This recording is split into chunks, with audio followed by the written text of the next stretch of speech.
آپ سن رہے ہیں کتاب تاریخ ابن خلدون، باب نمبر 9، ملوک حبشہ۔ سب ہیڈنگ: زنواس کی نجران پر فوج کشی۔ ہشام ابن محمد کلبی زنواس اور اہل نجران کی لڑائی کا یہ سبب ظاہر کرتا ہے کہ نجران میں ایک یہودی رہتا تھا۔ اس کے 2 لڑکے تھے۔ اہل نجران مذہبی اختلافات کی وجہ سے اس سے عداوت رکھتے تھے۔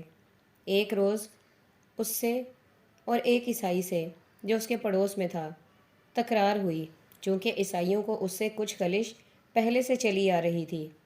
یہ ایک نیا ہیلا پیدا ہو جانے سے اس کے دونوں لڑکوں کو مار ڈالا۔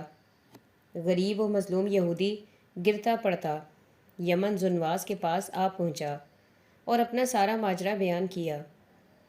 زنواس یہ سن کر آگ بگولا ہو گیا اور اسی وقت نجران پر فوج کشی کر دی۔ اہل نجران ایک تو اس کی نسبت کمزور تھے اور دوسرے غافل بھی تھے۔ اس وجہ سے ان میں سے سوائے 2 صلبان کے اور کوئی جانبر نہ ہوا۔ 2 صلبان نجران سے نکل کر کیسر روم کے دربار میں پہنچا اور زنواس کے مظالم اور زیادتیاں بیان کی اور انجیل کے اوراق جلے پھٹے ہوئے دکھلائے۔ کیسر روم کو اس کا یہ فعل بہت ناگوار گزرا۔ اس نے اسی وقت نجاشی ولی حبشہ کو اس کی اعانت کے لیے لکھا اور امداد کی سفارش کی۔ سب ہیڈنگ: نجاشی کا یمن پر حملہ۔ چنانچہ نجاشی 70,000 حبشیوں کو ہمراہ لے کر یمن کی طرف بڑھا۔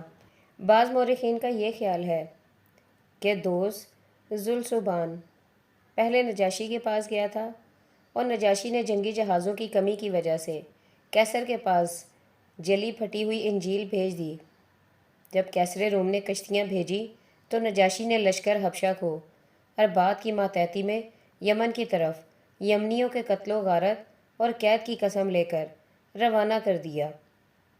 اربات کے ہمراہ اس مہم میں ابرات الاشرم بھی تھا، جو حبشیوں کا ایک نامی جنرل تھا۔ اربات اور ابرہہ کے جنگی جہاز نہایت کم مدت میں ساحل یمن پر لنگر زن ہوئے۔ چونکہ زنواس کو اس سے آگاہی نہ تھی اور وہ غافل بیٹھا ہوا تھا، اس وجہ سے حبشیوں کو دریا سے خشکی پر اترنے میں کچھ دقت پیش نہ آئی، ورنہ خام خواہ کسی قدر دقت ضرور اٹھانی پڑتی۔ سب ہیڈنگ: زنواس کا خاتمہ۔ الغرض جس وقت زنواس کو اس واقعے سے آگاہی ہوئی، کف افسوس ملنے لگا، لیکن پھر اس نے نہایت تیزی سے جس قدر یمن کے قبائل نے اس کا ساتھ دینا پسند کیا، انہیں ہمراہ لے کر حبشہ کا مقابلہ کیا۔ میدان جنگ میں زیادہ سے زیادہ دوپہر تک یمنیوں کو ہمراہ لیے ہوئے لڑتا رہا۔ دوپہر کے وقت جب لڑائی کا رنگ بدلتا نظر آیا اور اس نے یہ سمجھ لیا کہ چند لمحوں کے بعد میں گرفتار ہو جاؤں گا، اس وقت اس نے خواری کی گرفتاری سے موت کو کہیں افضل سمجھ کر اپنے گھوڑے کو دریا میں ڈال دیا۔ موج کے تھپیڑوں نے نہایت عجلت سے بنی حمیر کے اس آخری بادشاہ کو قعر دریا میں پہنچا دیا۔ اربات منظر و منصور یمن میں داخل ہوا اور یمنیوں کو جہاں تک ممکن ہوا ذلیل و خوار اور گرفتار و قتل کر کے نجاشی کو لڑائی کے آخری نتیجے سے مطلع کیا اور یمن کے کچھ تحائف بھیجے اور خود یمن ہی میں مقیم رہا۔ سب ہیڈنگ: ابرہہ کا یمن پر قبضہ۔ ہشام بن محمد کلبی کی روایت سے ظاہر ہوتا ہے کہ نجاشی کے پاس جس وقت کیسر نے کشتیاں بھیج دیں، اس وقت اس نے ابرہہ کو امیر لشکر کر کے یمن کی طرف بھیجا۔ جس وقت ابرہہ صنع میں پہنچا، زنواس منہ چھپا کر بھاگا اور دریا میں ڈوب کر جان دے دی۔ ابرہہ بلا مقابلہ یمن پر قابض ہو گیا، لیکن اس نے خلاف عہد نجاشی کو تحائف نہ بھیجے۔ اس وجہ سے نجاشی نے دوبارہ اربات کو ایک بڑے اور قوی لشکر کا افسر بنا کر ابرہہ کی سرگوپی کے لیے روانہ کیا۔ جس وقت اربات ساحل یمن پر پہنچا، ابرہہ نے اربات سے سازش کی کوشش کی، لیکن جب اس میں اس کو ناکامی ہوتی نظر آئی تو چاروں ناچار مقابلہ پر آیا اور دھوکے سے اس نے اربات کو مار ڈالا۔ نجاشی اس واقعے سے بہت برہم ہوا اور اس نے اس کے قتل کی قسم کھائی، لیکن ابرہہ نے اپنی چالاکیوں سے اسے راضی کر لیا۔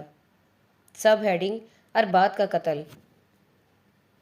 اور فاضل ابن اسحاق کا یہ خیال ہے کہ یمن میں سب سے پہلے اربات آیا تھا اور ابرہہ اس کی ماتحتی میں تھا۔ فتح یمن کے بعد ابرہہ اور اربات میں کچھ تکرار ہو گئی، دونوں میں سخت لڑائی ہوئی، بالآخر اربات مارا گیا۔ نجاشی کو ابرہہ کا یہ فعل نہایت ناگوار گزرا، لیکن ابرہہ نے اس کو راضی کر لیا اور یمن حاکم بنا رہا۔ سب ہیڈنگ بنی حمیر پر ظلم و تشدد۔ ابرہہ نے یمن پر مسلط ہونے کے بعد حمیریوں کو ذلیل و خوار کرنا شروع کر دیا، ان کے روثہ اور امرا کی تحقیر کرنے لگا۔ ریحانہ بنت علقمہ بن مالک بن زید بن کہلان کو اس کے شوہر ابی مرہ بن ذی یزن سے ناجائز دباؤ ڈال کر اپنی زوجیت میں لے لیا۔ بطن ریحانہ سے ابو مرہ کا ایک لڑکا ماد یکرب پیدا ہوا تھا۔ اس کے بعد ابرہہ کے ایک لڑکا مسروق اور ایک لڑکی باسباسا نامی پیدا ہوئی۔ سب ہیڈنگ بنی حمیر کی تذلیل و اہانت۔ ابرہہ اور اس کا غلام ادوا، جو اکثر اطراف امن کا حاکم تھا، دونوں ایک دوسرے سے بدافعالیوں میں بڑھ چڑھ کر تھے۔ دنیا کا کوئی ناجائز فعل ان کے ہاتھوں نہیں بچا۔ بنی حمیر جس قدر اس سے پہلے معزز تھے، اس سے بدرجہ زیادہ اس زمانے میں ذلیل و خوار ہو رہے تھے۔ ان کی عورتوں کو اپنے لیے مباح کر رکھا تھا اور مردوں سے غلامی کا کام لیتا تھا۔ بنی حمیر یا خطام کے ایک شخص نے اسے موقع پا کر قتل کر ڈالا۔ ابرہہ نے اس کا خون مباح کر دیا۔ سب ہیڈنگ واقعہ اصحاب فیل۔ کچھ عرصہ بعد ابرہہ نے اس لشکر میں کہ یمن کی حکومت اسے مستقل طور پر حاصل ہو گئی تھی، صنعا میں ایک کلیسا بنوایا جس میں قیمتی پتھروں کی پچکاری کروائی اور شیشہ و آلات سے بھی خوب سجایا۔ نجاشی اور کیسر روم کو اس نے اطلاع دی اور یہ تحریر کیا کہ میرا مقصود یہ ہے کہ عرب کو حج کعبہ سے روکوں اور اس کے طواف کی طرف مائل کر دوں۔ چنانچہ اسی خیال سے اطراف عرب میں آدمیوں کو روانہ کر دیا گیا۔ جس وقت یہ دائی بلانے والے بنی کنانہ کے شہر مکہ میں عرفہ بن ایاز نے اسے ایک ایسا تیر مارا کہ اس نے دوبارہ دم تک نہیں لیا۔ اس کا دوسرا ہمراہی بحال پریشان گرتا پڑتا ابرہہ کے پاس پہنچا، تمام ماجرا بیان کیا۔ ابرہہ کو یہ ناگوار گزرا اور اس قدر برافروختہ ہوا کہ اسی وقت ایک لشکر جرار اور کثیر فوج لے کر ہاتھیوں کے ساتھ مکہ کی طرف اس غرض سے روانہ ہوا کہ کعبہ کو منہدم کر دے اور بنی کنانہ قریش کو قتل کر ڈالے۔ سب ہیڈنگ ابرہہ کی حجاز پر فوج کشی۔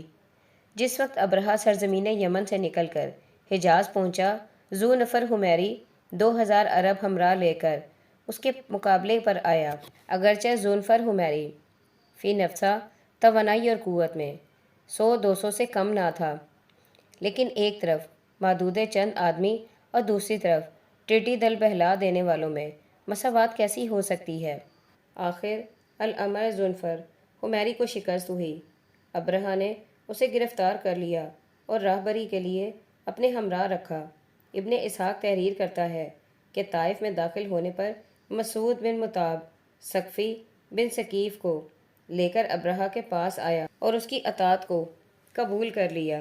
بنی ثقیف نے ابو رغال نامی ایک شخص کو راہبری کی غرض سے اس کے ہمراہ کر دیا۔ اس نے ابرہہ کو طائف اور مکہ کے درمیان مغمس میں ٹھہرایا، جو مکہ سے 1 منزل کی مسافت پر ہے۔ پھر ابو رغال کا اسی مقام پر انتقال ہو گیا۔ بعد میں عرب نے اس کی قبر کو سنگسار کیا۔ سب ہیڈنگ ابرہہ کا پیغام۔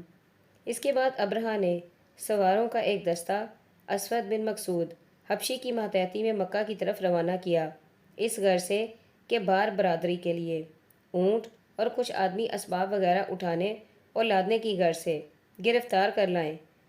چنانچہ اسود بن مقصود اطراف مکہ میں گیا اور اہل مکہ کے کچھ مویشی اونٹ، جس میں 200 اونٹ عبد المطلب نبی صلی اللہ علیہ وآلہ وسلم کے تھے، پکڑ لایا۔ عبد المطلب ان دنوں قریش کے سردار اور مکہ کے با اثر آدمیوں میں تھے۔ ان کا ارادہ لڑائی کا ہوا، لیکن جب یہ معلوم ہوا کہ اس کے مقابلے کی طاقت نہیں تو خاموش ہو رہے۔ ابرہہ نے دوسرے دن خیاط حمیری کو مکہ کی طرف روانہ کیا تاکہ اہل مکہ کو اس کے ارادے سے آگاہ کرے، اور اگر اہل مکہ کعبہ کے گرانے سے کچھ چوں چرا کرے تو لڑائی پر آمادہ ہو جائیں۔ سب ہیڈنگ: عبد المطلب کا ابرہہ سے مطالبہ۔ عبد المطلب نے یہ پیغام سن کر جواب دیا اور چند رؤسا قریش کو ہمراہ لے کر ابرہہ کے پاس گئے۔ ذوالفقار حمیری سے ملاقات کی جسے ابرہہ نے قید کر رکھا تھا۔ ذوالفقار نے فیل بان کے ذریعے سے ابرہہ کو عبد المطلب کے آنے کی اطلاع دی۔ ابرہہ نے ان کا بڑے تپاک سے استقبال کیا، تخت سے اتر کر فرش پر ان کے ساتھ بیٹھا۔ اثناء کلام میں عبد المطلب نے اپنے اونٹوں کی رہائی کی سفارش کی۔ ابرہہ نے متعجب ہو کر کہا، بڑے تعجب کی بات ہے کہ کعبہ کے بارے میں تم نے مجھ سے کچھ التجا نہ کی، یہ تو تمہارا اور تمہارے آباء و اجداد کا مذہبی مکان ہے، اور اونٹوں کا سوال کیا۔ عبد المطلب نے جواب دیا، میں اونٹوں کا مالک ہوں، اونٹوں کو مانگتا ہوں، اور اس گھر کا بھی ایک مالک ہے، وہ غالباً روکے گا۔ ابرہہ نے یہ سن کر تھوڑی دیر تک خاموشی اختیار کی، اس کے بعد بلا تامل عبد المطلب کو ان کے اونٹ واپس کر دیے۔ سب ہیڈنگ: عبد المطلب کی پیشکش۔ علامہ طبری تحریر کرتا ہے کہ اکثر مورخین کا یہ خیال ہے کہ عبد المطلب کے ساتھ عمرو بن لعبہ بن عدی بن رمل سردار کنانہ اور خویلد ابن واصلہ سردار بنی حذیل گئے تھے، اور ابرہہ سے یہ درخواست کی تھی کہ تہامہ کی سلس آمدنی خراج میں دے دی جائے گی، بشرط یہ کہ کعبہ منہدم نہ کیا جائے۔ لیکن جب ابرہہ نے اس سے انکار کیا تو عبد المطلب اپنے ہمراہیوں کے ساتھ واپس آئے اور قریش اور تمام اہل مکہ کو ہدایت کی کہ مکہ کو چھوڑ کر پہاڑوں پر چلے جائیں، اور خود وقت روانگی خانہ کعبہ کا دروازہ پکڑ کر کھڑے ہو گئے۔ اس وقت ان کے پاس قریش کے چند منتخب آدمی موجود تھے اور سب کے سب گڑ گڑا کر دعائیں مانگ رہے تھے، اور عبد المطلب یہ اشعار پڑھ رہے تھے، اے خدا، بے شک بندہ اس کو روکتا ہے جو اس کے محل میں آتا ہے، پس تو ہی منع کر اس کو جو تیرے مکان پر آئے، ہرگز ان کی سلیب اور ان کا غصہ کبھی تیرے غصے پر غالب نہ آئے گا، اور مدد کر اہل سلیب اور اس کے پرستش کرنے والوں پر آج اپنے اہل کو۔ سب ہیڈنگ: ابابیلوں کی آمد۔ اس کے بعد عبد المطلب اپنے ہمراہیوں کے ساتھ پہاڑ پر چڑھ گئے اور ابرہہ کعبہ کے گرانے کی غرض سے مکہ کی طرف بڑھا۔ اللہ جل شانہ نے ان پر چڑیوں کا ایک جھنڈ دریا کی جانب سے بھیجا جو اس ناہنجار لشکر پر سنگ باری کرنے لگا، جس پر وہ پتھر پڑتا تھا وہ اسی مقام پر رہ جاتا تھا، اور مقام حجر میں ان کے اجسام پر چیچک کے دانے سے بھی نکل آئے جس سے اکثر ہلاک ہو گئے۔ ابرہہ کے بدن پر چند دانے نکل آئے جس کی وجہ سے اس کے تمام اعضاء کٹ کٹ کر یکے بعد دیگرے گر گئے۔ لشکریوں کو جب یہ حال معلوم ہوا تو ہاتھیوں کو آگے کیا، جو ہاتھی آگے بڑھایا جاتا تھا وہ آگے بڑھنے کی بجائے پیچھے جاتا تھا۔ آخر الامر ہاتھیوں کے اجسام پر بھی چیچک کی طرح دانے نکل آئے اور وہ سب مر گئے۔ تب اللہ جل شانہ نے ایک ہی سیل بھیجا جو ان سب کو دریا میں بہا لے گیا۔ سب ہیڈنگ: یمن کی حبشی حکومت کا خاتمہ۔ ہلاکی ابرہہ کے بعد اس کا لڑکا یکسوم تخت حکومت پر بیٹھا۔ اس نے بھی بنی حمیر اور قبائل یمن کی ذلت میں کوئی کسر باقی نہ چھوڑی، ان کے مردوں کو قتل کر ڈالا اور ان کی عورتوں کو جبراً گھر میں ڈال دیا، ان کے لڑکوں کو غلامی میں رکھ لیا۔ یکسوم کے مرنے پر اس کا بھائی مسروق تخت نشین ہوا۔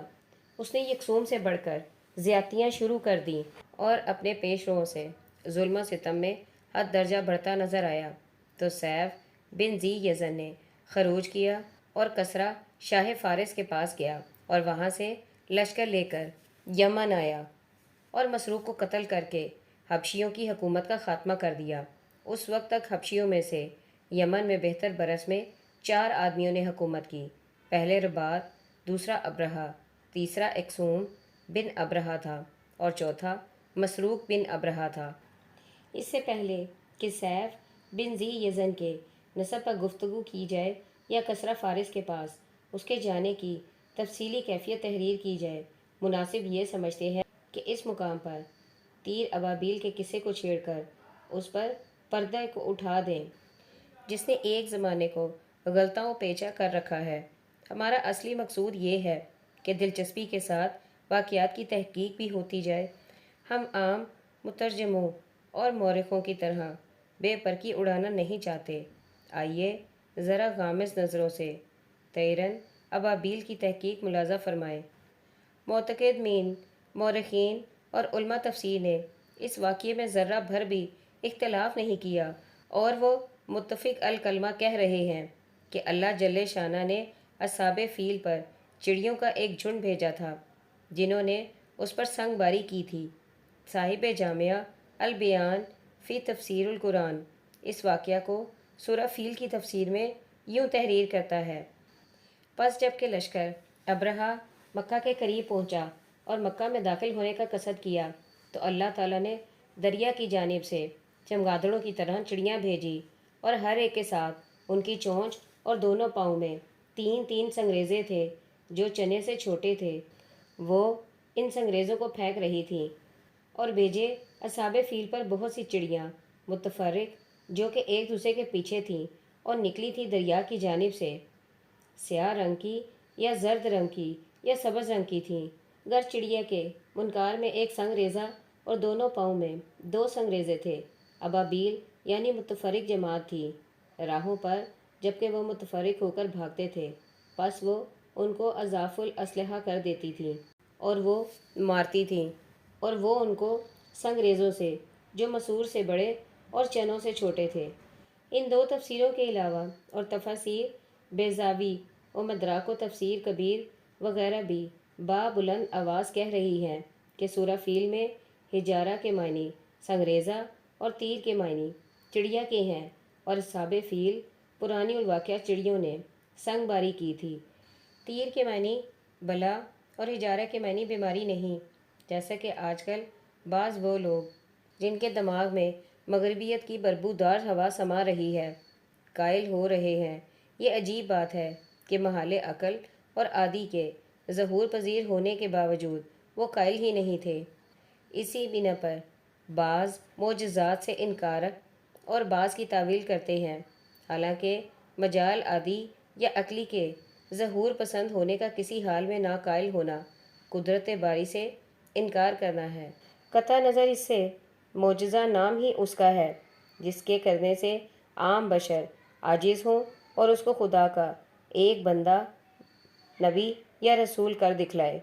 اگر عام فیل میں ہمارے نبی آخر الزمان صلی اللہ علیہ وآلہ وسلم یا کوئی اور نبی موجود ہوتا تو ہم بے تکلف تحریر کر دیتے کہ یہ اس کا معجزہ تھا، لیکن اس امر کے مفقود ہونے سے ہم یہ تحریر کرنے سے بھی باز نہیں رہ سکتے کہ یہ ارحاسات علامات نبوت جناب رسالت مآب صلی اللہ علیہ وآلہ وسلم سے تھا، جیسے جناب باری نے سورہ فیل میں ذکر فرمایا ہے، تاکہ منکرین رسالت کو عبرت ہو کہ خانہ خدا کی ہتک حرمت سے ابرہہ پر یہ قہر الہی نازل ہوا تھا، اور اگر اس کے دین اور نبی کی ہتک حرمت کی جائے گی تو جو عذاب نازل نہ ہو وہ کم ہے۔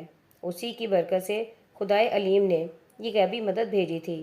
اس واقعے کا اعتراف نہ کرنے والوں کے لیے اب بھی کوئی انکار کا مقام باقی ہے؟